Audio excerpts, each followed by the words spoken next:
Now, the Three Martini Lunch with Greg Corombos and Jim Garrity. And welcome, everyone, to the Friday edition of the Three Martini Lunch, along with Jim Garrity of National Review. I'm Greg Corombos of Radio America. Good, bad, and crazy martinis for conservatives today, as usual. And, Jim, you would have thought from the perspective of Democrats and many in the mainstream media that once Bernie Sanders absolved Hillary Clinton of any more discussion of her emails that the issue was moot. Not so. Fox News, Catherine Herridge, reporting that 3 months after Hillary Clinton's use of a private email address and server while Secretary of State was referred to the FBI, an intelligence source familiar with the investigation tells Fox News that the team is now focused on whether there were violations of an Espionage Act subsection pertaining to, quote-unquote, gross negligence in the safekeeping of national defense information. Under the law, the information does not have to be classified to count as a violation. The intelligence source, citing the sensitivity of the ongoing probe, said the subsection requires the lawful possession of national defense information by a security clearance holder who, through gross negligence, such as the use of an unsecure computer network, permits the material to be removed or abstracted from its proper secure location. If your eyes haven't glazed over after the technical definition of the law, the point here is that both Hillary Clinton, Bernie Sanders, and even President Obama are wrong, that there's nothing to look at here in terms of compromised national security. Yeah, and if you kind of thought that from early on, Hillary's explanation was she had no idea that it was unsecure, that she was assured that it was secure. Look out for that bus, staffers. And constantly this sense that, like, she didn't knowingly forward any classified information. She doesn't remember ever getting anything that was labeled classified, yada, yada, yada. People who handle classified information for a living keep saying, well, wait a minute, that's totally not an excuse. The fact that there is this gross negligence provision in there does seem like something a much lower bar to demonstrate, because you don't need to demonstrate motive. And Hillary's whole thing is, well, you can't prove that I meant to spread out classified information, thus I'm off the hook. And it doesn't appear that's the case. The second aspect that was interesting in this, it was in the New York Times earlier today, is that it kind of indicates that the FBI is really irritated that President Obama had made that statement indicating that, well, he doesn't think any real national security damage was done here, when that's precisely what they're investigating at this point.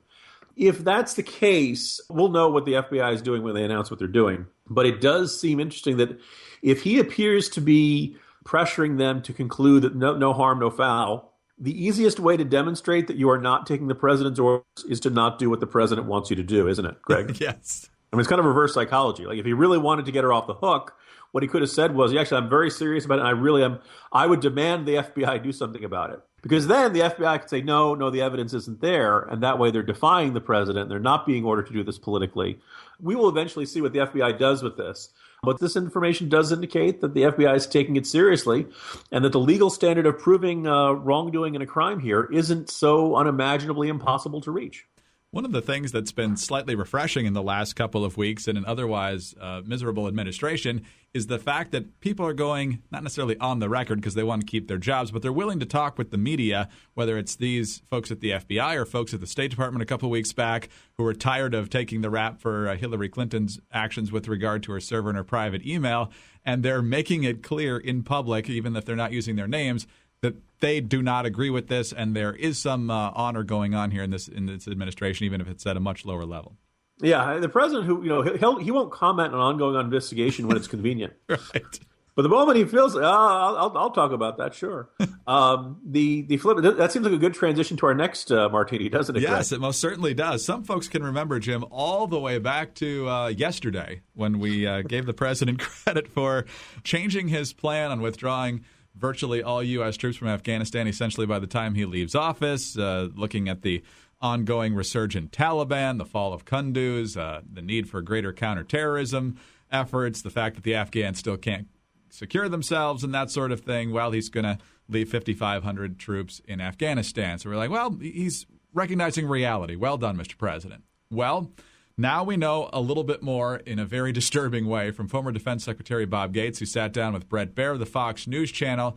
And there's a couple different things here that really ought to chill folks when it comes to the way that Obama and his administration have handled the military. First of all, Bret Baier brought up the major political micromanagement of the military. And here's a couple of clips on that. It was the operational micromanagement that drove me nuts, of White House and NSC staffers calling senior commanders out in the field and asking them questions, of second-guessing commanders. That's the kind of thing that made me crazy. And Gates says that would absolutely not have happened when he was Deputy National Security Advisor in the Bush 41 administration. If I had tried to call a field commander going around Dick Cheney, who was Secretary of Defense, or Colin Powell, who was Chairman of the Joint Chiefs, I'd have had my head handed to me, probably personally by the president. But this is the biggest whopper. Bear asks him about people being politically paranoid inside the Obama administration. What Gates says here ought to really worry people. What led you to say this about President Obama and the military? President Obama was, quote, deeply suspicious of their actions and their recommendations. I think this was particularly true in Afghanistan. And I think there were people in the White House, and I don't want to name any names, who were constantly goading him and saying, the military's trying to box you in, the military's trying to trap you, the military's trying to bully you, the military's trying to make you do something you don't want to do. I'll name names. Was Vice President Biden one of those people? I think so. And I was told so.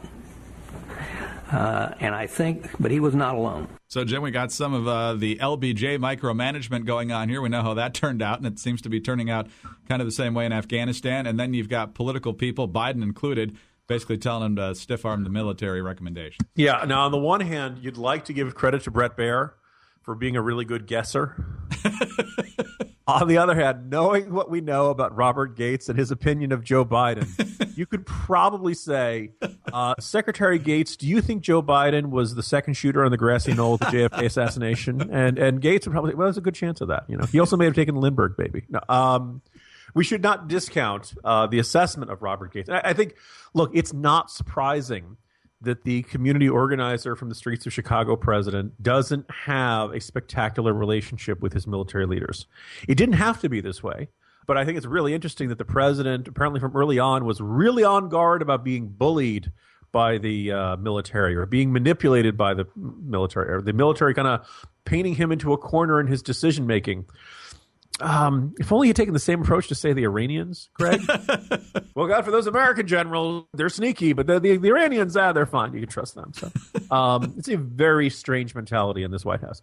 We shouldn't be surprised by this. Yesterday's Good Martini, out of novelty, was giving Obama credit for the keeping some troops in Afghanistan. It sounds like most people in the military world are saying, look, this is basically two guys. This is really not going to be a significant enough force to make a difference here. We'll see how this shakes out, but it certainly does seem like for the entirety of Obama's presidency, there's been tension there. And as the end of the Obama era, I just can't say era. It comes across as error. It's almost like the Freudian slip or a not so Freudian slip there. That basically it's becoming increasingly clear that the relationship with the military is getting worse. You can only imagine what things are going to look like in summer or fall of 2016, huh, Greg? Oh, my goodness. And we'll get to that in just a second, and it's going to lead into this. But two takeaways here. First of all, what we're hearing is the 5,500 recommendation that the president went with was not the military recommendation. It's half that. He wanted zero. They wanted double, so he decided to split it in half and go with 5,500. And secondly, wasn't Joe Biden brought on the ticket because of his foreign policy, national security expertise, and he's the guy telling Obama not to trust the military? Yes. In fact, I remember the night Biden was selected. I was down in South Carolina. This was 2008, and the talking head on CNN, some young woman, was saying that Joe Biden was a foreign policy genius, one of the greatest minds in foreign policy. And I believe at that point somewhere Robert Gates is clutching his heart and leaning over with great stress. So there was that aspect there which kind of jumps out at this. And one more point just to think about that original decision on Afghanistan early on in 2009. Stanley McChrystal sends Obama a report saying we have 1 year to save Afghanistan. And I believe Obama took like 5 months to consider it. Chop, chop. Time is of the essence. But no, I'm going to take my time. I'm going to think about it. So look how far we've come, Greg. How much better we are 7 years later. Absolutely. So there's no better reason then to make Joe Biden the next president of the United States. And Jim, the D.C. political chattering class is just absolutely beside themselves because there's an email out from Biden's longtime aide Ted Kaufman saying a decision is likely to come in the next 3 days. So the guy who has basically been a political laughingstock is perhaps the hope of many in the Democratic Party.